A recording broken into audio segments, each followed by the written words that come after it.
Can you imagine waking up from a coma, being told that you shouldn't be alive? Oh, and by the way, you'll never move your legs ever again.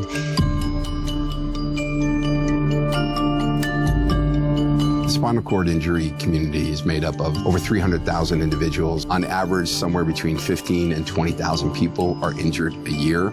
So this is a community that unfortunately keeps growing. A vehicle accident, a fall, a sports injury, in an instant, somebody's life has changed forever. When a spinal cord injury happens, that individual loses not only function, they lose independence. And you could feel the pain that people are suffering. This is a tough lifestyle. We just want to bring some hope back, and we want to give them the ability to do the basic things in life again. I'm going to pull the chair out from behind him. I think it's important to note that our bodies are electric. We have electrical signals in the heart, we have electrical signals in the brain. The spinal cord is essentially an information superhighway. It conveys information between the brain and the rest of the body. And all of those messages have to get from the brain down to the body. But then there also are messages that have to go from the body back up to the brain. Messages like, where are you in space? What's touching you? Is it hot? Is it cold? Is it painful? When we have a spinal cord injury, what happens is there's a blockage in that highway.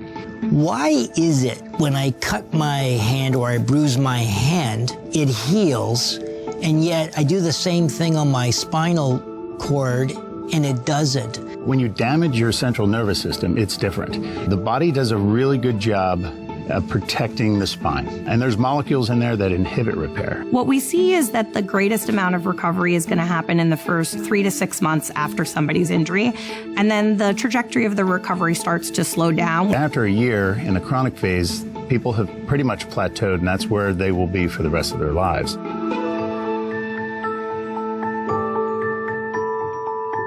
NVG-291 is an investigational drug candidate. It is designed to help repair nervous system damage. NVG-291 is a drug candidate that's in development right now. What our drug does is it focuses on an inhibitor, and we actually turn that inhibitor off and allow the body's natural mechanisms to repair. It's taking that blockade and it's moving it out of the way, allowing the central nervous system to do what it naturally can already do. So it really is an elegant approach to this nervous system damage problem. Shirley Bryan Ability Lab is who we partnered with, and it's a perfect fit because they're the #1 rehabilitation hospital in the U.S. for the past 30-plus years. Our hospital is the first of its kind. It's a rehabilitation hospital that pioneered the interactions between clinicians and scientists. Between our nurses, our clinical team, our physicians, and then our researchers in the lab, everyone kind of brings a different perspective into that. It kind of creates a nice comfort and oversight on the patients and their care. Team effort. Now, together with Shirley Bryan Ability Lab and Nervgen, actually we embark in a new way of establishing the baseline of clinical trials to enhance rehabilitation outcomes for our patients. This is a trial that's going to go on for 16 weeks and requires everybody that participates not only to get that drug each day, but to work out, to go through a rehabilitative process that's standardized, and to do it in a way that is, state of the art. This trial has a very unique design in which we're using electrophysiology, which is a tool to assess descending connections from the brain to muscles. We're studying connectivity. So we're looking at whether there are signals going from the brain past the site of injury in the spine to the limbs, the hands and the legs. We're measuring the improvement in those connections over time.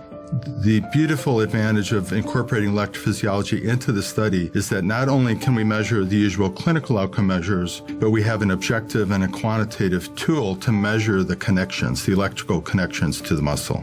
That'll give us a window of insight that we just haven't had in the past in a way that wouldn't be possible with a less specific therapy. Electrophysiology is hugely important. If we're changing and making those connections, we're going to see it. And if we do, we know the drug is working. Can we try again? Very good. Yeah, that's a good response. Even if there is a small increment in the amplitude of a connection, that is a tremendous success in the trial, because those connections are the foundation for any voluntary movement. If we can demonstrate improved connectivity, it's never been done before. No one's ever shown that you can actually make connections again. Then the second step is functional improvement. If there is a formation of new connections by this drug, we can actually guide those new connections by doing exercise rehabilitation. Yes. Very good. You can make connections, but to turn them into function, you have to work those muscles. And that's why we partnered with Shirley Ryan Ability Labs, because they're experts in electrophysiology and they're experts in rehabilitation. If you combine their expertise with our expertise, which is NVG-291 and allowing the body to regenerate and regrow, it's a great partnership. It's a connection. It's a win-win for science, and it's a win-win for the rehabilitation world together.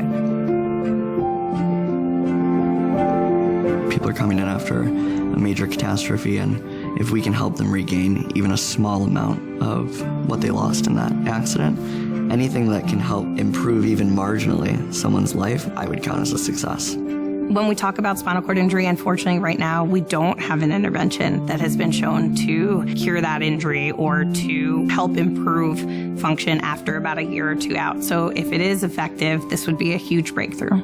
NVG-291 has the potential to impact the quality of life of patients with spinal cord injury.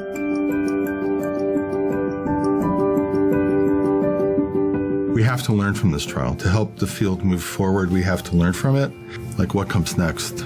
The importance of this trial is not just for spinal cord injury. It's to show that this drug works. And if we can prove that, then we can get into many other areas that have been demonstrated preclinically in animal models, like stroke, multiple sclerosis. This is a platform. This is not just a drug. And it's actually an economic opportunity as well. The average cost of a young person who has a spinal cord injury to society is $10 million. This is a $50 billion a year cost. That's one of the highest of any disease or condition that is covered by insurance. So I personally think that we are at a turning point.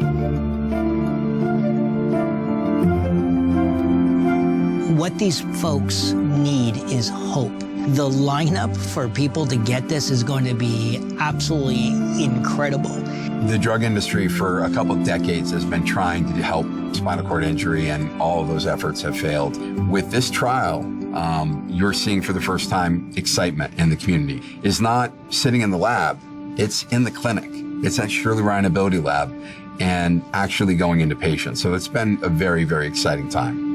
This could be the drug that we're all waiting for.